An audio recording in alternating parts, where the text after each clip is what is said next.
Hello guys, good evening. So sa video na ito, tuturuan ko kayo kung paano nga ba gumawa ng ganitong klaseng effect. 2, 3, go.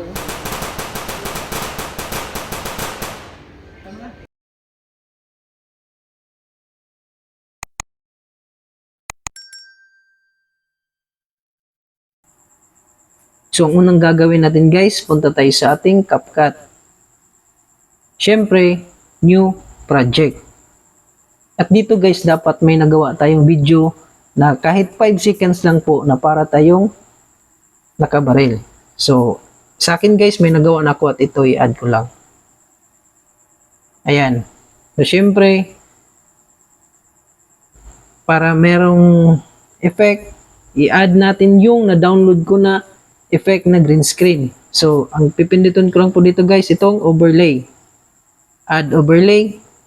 At dito, pipiliin natin pagkatapos add. So, ayan.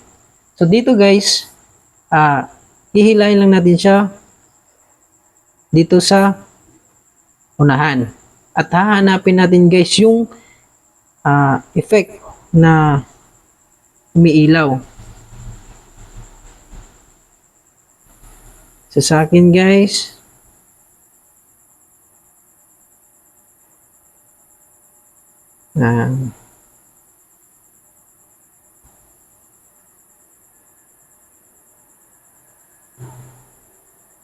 so, ayan.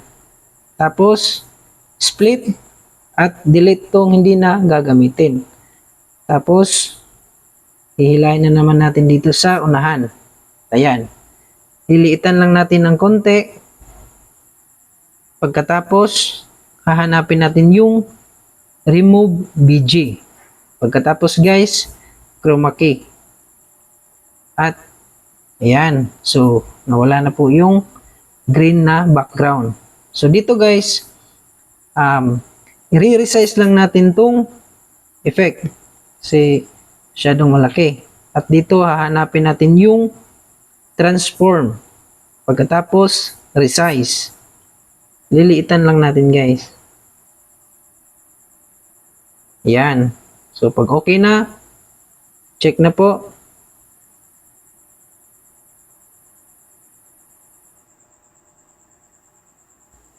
So, yan. Pagkatapos guys, atin lang babaliktarin para angkop yung ayan. At sa ating video guys, hahanapin natin yung kung saan yung parang bumabaril na talaga. So ayan, ayan yung pinakauna. Yan. Para hindi tayo mahirapan guys, atin lang itong babain, ayan. So ayan. Tapos pag nakita nyo na yung timing, ito. Tapos adjust natin. Yung parang bumabaril na talaga. Ayan. Tapos adjust.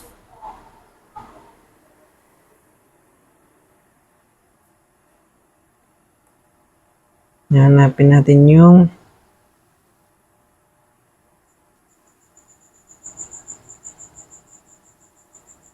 so dito guys, mahirap talaga dito. Kailangan ng timing. So ayan. Dito guys, itatapat na natin siya sa unahan ng ating muzzle. So ayan. Tapos, pipindutin natin tong ito. Katapos naman guys, hahanapin ulit natin yung paglabas ng ilaw. At move na naman tayo uli hanggang matapos tayo sa pag-adjust. Ayan. Ayan. I-adjust lang natin siya guys.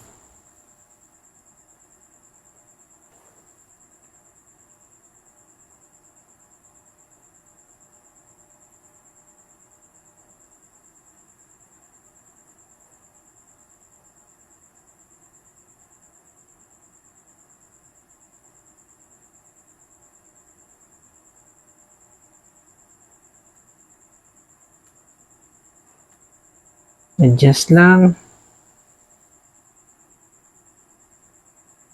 Hanggang matapos tayo. So, ayan.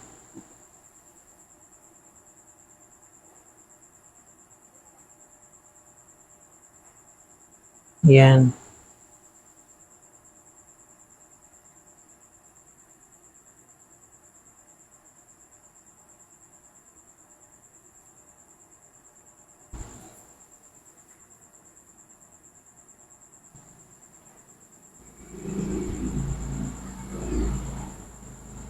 So, ayan.